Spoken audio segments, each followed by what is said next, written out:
Hello बच्चों, welcome to AMT means Arun maths track. आज जो हम क्लास 9 चैप्टर 7 ट्रायंगल्स के एग्जांपल्स करने वाले हैं। पीछे वीडियोस में मैं जो है कंप्लीट एक्सरसाइज का सॉल्यूशन डाल चुका हूं चैनल पर, आप जाके देख सकते हैं। तो ध्यान से देखेंगे। एग्जांपल नंबर 1 है हमारा, हमें फिगर गिवन है बेटा, सामने ध्यान देंगे। फिगर के अंदर जो है आपका एओ साइड बीओ के इक्वल है एंड सीओ जो साइड है वो डीओ के इक्वल गिवन है। आपको प्रूव करना है कि AOD and BOC triangle congruent है, और सेकंड प्रूव करना है ये एडी और बीसी जो है क्या है, कॉन्ग्रुएंट है। तो कंस्ट्रक्शन कोई नहीं है, सॉल्यूशन करना स्टार्ट करते हैं। सबसे पहले फर्स्ट पार्ट करेंगे हम प्रूफ। तो इसमें मैं उन ट्राइंगल्स का नाम लिखूंगा जो हमें प्रूव करना है। In triangle AOD and triangle BOC, दोनों ट्राइंगल्स के अंदर मैं देखता हूं। सबसे पहले बेटा देखो, एओडी में एओ इक्वल इसकी बीओ के है, तो एओ साइड इक्वल है बीओ। अब एओ बीओ क्यों इक्वल है? बिकॉज क्वेश्चन में गिवन है।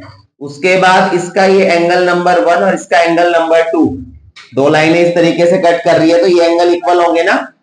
ऑल्टरनेट इंटीरियर एंगल कौन से है? वेरी गुड, ये है वर्टिकली अपोजिट एंगल।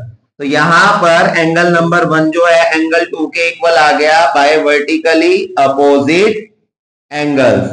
और तीसरा बेटा, इसकी जो ओडी साइड या डीओ साइड है वो सीओ के इक्वल है, तो डीओ इक्वल्स टू सीओ। ये भी क्वेश्चन में आपको गिवन है। जब क्वेश्चन पढ़े तो सामने ध्यान होना चाहिए सभी का। बातें करने के लिए बेटा बहुत टाइम है, घर पे बुला लिया करो एक दूसरे को, ठीक है। तो सामने ध्यान दो, मैंने दोनों ट्राइंगल्स को कॉन्ग्रुएंट किया। AO equals to BO, second है आपका एंगल 1 2 के इक्वल, और तीसरा है DO जो है CO के इक्वल है।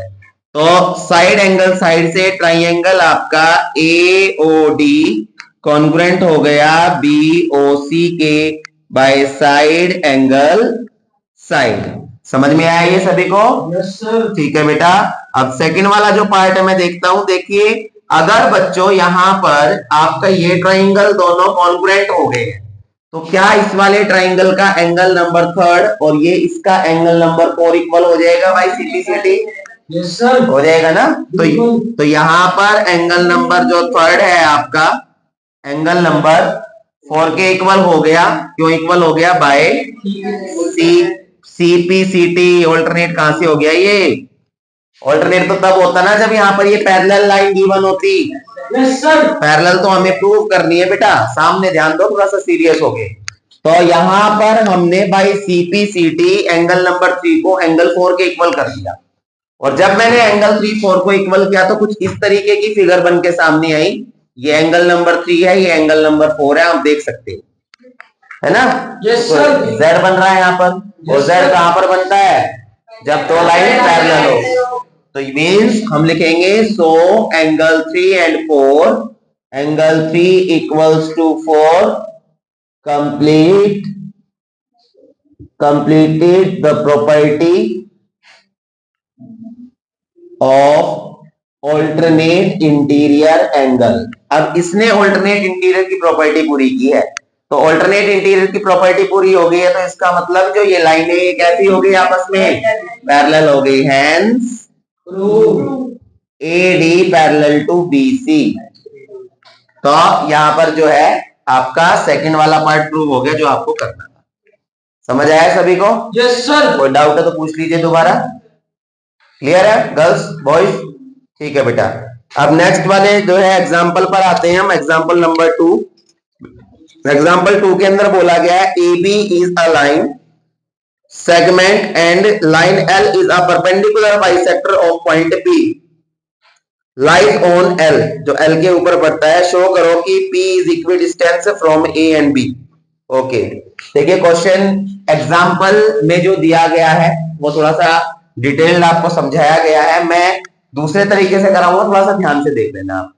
तो यहां पर एग्जाम्पल नंबर 2 है हमारा। एग्जाम्पल नंबर 2 में बोला गया है यहां पर कि ए बी मेरे पास एक लाइन सेगमेंट है और एक लाइन है एल। ये एल जो लाइन है आपकी, ये एल लाइन इसका परपेंडिकुलर बाइसेक्टर है, मींस इसको इक्वल टू पार्ट्स में डिवाइड करता है ए बी को, और 90 डिग्री के एंगल भी बनाता है।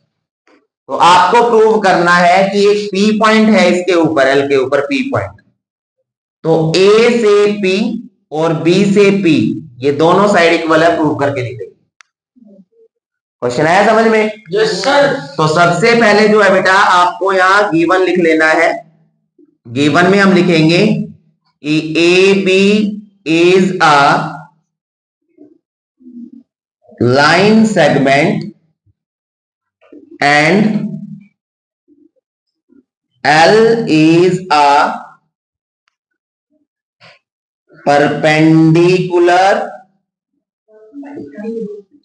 bisector of AB। यानी AB का परपेंडिकुलर बाइसेक्टर है, ये इक्वल टू पार्ट्स में बांट रहा है बेटा और 90 के एंगल बना। अब आपको जो प्रूव करके दिखाना है, आपको प्रूव करना है, अगर मैं लैंग्वेज लिखूं क्वेश्चन के अकॉर्डिंग, तो लैंग्वेज ये है कि P is equi distance from A and B। और मैं इसको डायरेक्ट वे में लिखूं तो प्रूव करना है कि PA PB के इक्वल है, PA इक्वल्स टू PB। तो बहुत इजी क्वेश्चन है, मुश्किल नहीं है। करना स्टार्ट करते हैं हम, कंस्ट्रक्शन कोई नहीं है, सॉल्यूशन देखिए बेटा। अगर मैं किसी तरीके से इन दोनों ट्राइंगल्स को कॉन्ग्रुएंट कर दूं, PA, अब इस पॉइंट का नाम यहाँ पर जो है गिवन है C बुक के अंदर, तो मैं PAC और PBC दोनों को कॉन्ग्रुएंट करता हूं। तो in triangle PAC and triangle PBC जब हम दोनों को कॉन्ग्रुएंट करेंगे तो सबसे पहले देखिए बच्चों, जो PC लाइन है वो इस ट्राइंगल में भी आ रही है, इसमें भी आ रही है। तो यानी कि PC इक्वल्स टू PC। क्यों इक्वल है? बिकॉज ये कॉमन साइड है बेटा। आप कॉमन साइड भी लिख सकते हो पूरी और कॉमन भी लिख सकते हो। इसके अलावा इसका जो एंगल नंबर 1 है, इसका एंगल नंबर 2, तो angle 1 equals to angle 2, reason देंगे ईच इक्वल्स टू 90 डिग्री। समझ आ रहा है सभी को? Yes sir. है ना? और जो थर्ड है बेटा, इसकी CA CB के इक्वल है, CA इक्वल्स टू CB। ये क्यों इक्वल है? बिकॉज गिवन है। आप गिवन भी लिख सकते हो और आप एक रीजन और लिख सकते हो, क्या? कि L is perpendicular bisector of AB। आप इन दोनों में से कोई भी रीजन लिख सकते हो, आपकी मर्जी है। समझ आ रहा है ना? Yes sir. तो यहां पर देखिए साइड एंगल साइड, ये साइड है, देन एंगल, देन साइड। इस वाले ट्राइंगल में ये साइड, ये एंगल, ये साइड।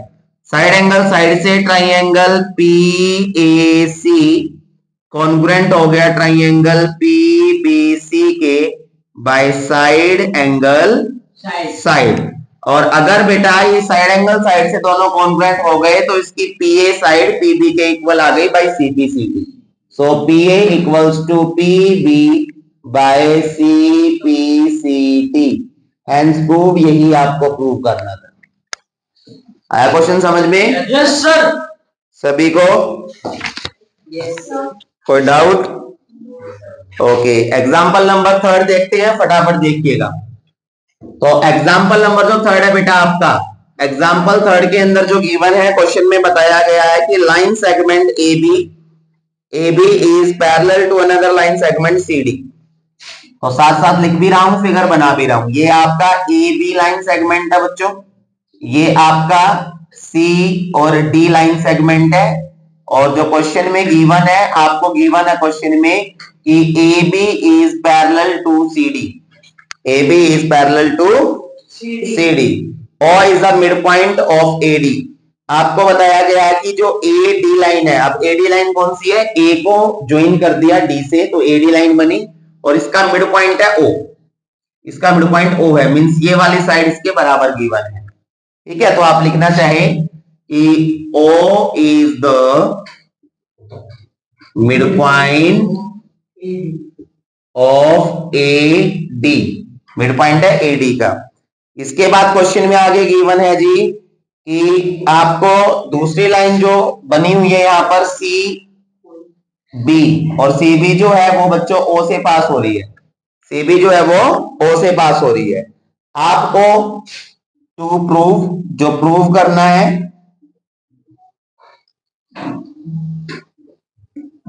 आपको प्रूव करना बेटा क्वेश्चन में first part, triangle OB is congruent triangle DOC। देखने से ही पता चल रहा है, ये रहा AOB एंड DOC, दोनों को कॉन्ग्रुएंट कीजिए।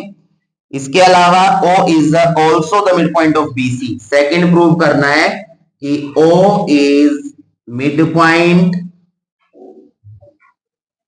of BC। तो क्वेश्चन को करने से पहले बेटा माइंड में सॉल्व करना होता लिखने से पहले। तो ये क्लियर है बच्चों की, सबसे पहले मैं इन दोनों को कॉन्ग्रुएंट करूंगा। ये साइड इक्वल आ रही है, इसमें ये वाला एंगल 1 एंगल 2 के इक्वल हो सकता है ना, और ये वाला जो एंगल है इसका थर्ड, वो भी तो इसके इक्वल हो सकता है फोर्थ के, बिकॉज पैरेलल लाइन है तो इस तरीके से जेड बनाएगा नहीं। ये 4 है, ये 3 है, ऑल्टरनेट इंटीरियर एंगल हो जाएगा ना।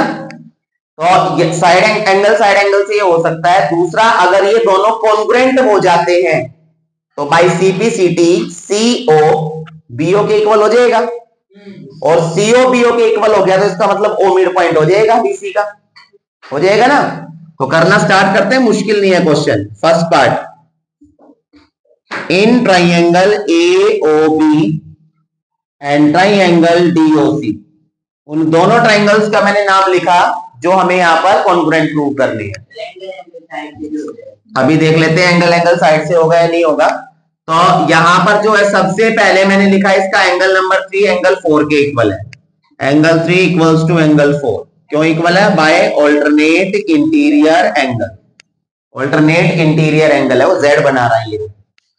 उसके बाद जो है बच्चों इसकी AO साइड DO के इक्वल है। AO इक्वल्स टू DO, क्यों इक्वल है? बिकॉज क्वेश्चन में ये गिवन है। और तीसरा बेटा इसका जो एंगल नंबर 1 है एंगल 2 के इक्वल है। Angle 1 equals to angle 2 by vertically opposite angle. तो देखिए एंगल देन साइड फिर एंगल, और इसमें एंगल देन साइड फिर एंगल। तो एंगल साइड एंगल से ट्राइंगल AOB कॉन्ग्रुएंट हो गया DOC के बाय एंगल साइड एंगल। तो समझ में आ गया होगा पहला पार्ट कैसे कॉन्ग्रुएंट हुआ। ओके, अब बच्चों अगर यहां पर ये कॉन्ग्रुएंट हो गया तो इसका मतलब इसकी जो BO साइड है वो CO के इक्वल है ना, बाय CP/CT। तो सेकंड वाले में BO इक्वल्स टू CO लिख दिया मैंने बाय CP/CT। अब अगर बेटा BO CO के इक्वल है तो इसका मतलब क्या है? इसका मतलब जो ये लाइन है इसको बाइसेक्ट कर रही है, मतलब कि ये जो पॉइंट है O ये भी तो बाइसेक्ट कर रहा है इसको बराबर दो भागों में। और जब कोई पॉइंट किसी लाइन को दो पार्ट्स में डिवाइड करे इक्वल पार्ट्स में तो वो मिड पॉइंट होता है। समझ आ रहा है अनुराग? Yes sir. तो यहां पर हम लिख देंगे सो O is the mid point of BC। O is the mid point of BC, ये BC का ही मिड पॉइंट है O। समझ आया सभी को? यही हमें प्रूव करना था। क्लियर? ठीक है बच्चों, अगर आप लोगों को डाउट लगता है तो आप कमेंट कर सकते हैं। वीडियोस को लाइक कीजिए क्योंकि इंपॉर्टेंट एग्जांपल्स में से भी क्वेश्चंस आते हैं बेटा पेपर के अंदर, तो इनको ध्यान से देखिए, समझिए, लाइक कीजिए, शेयर कीजिए, सब्सक्राइब कीजिए चैनल को, ताकि आपके पास आपको जो ऐसी वीडियोस मिलती रहे, और साथ ही साथ बेल आइकन को भी ऑन कीजिए ताकि जो अपडेट वीडियो वो आपके पास पहुंचती रहे। Thank you so much.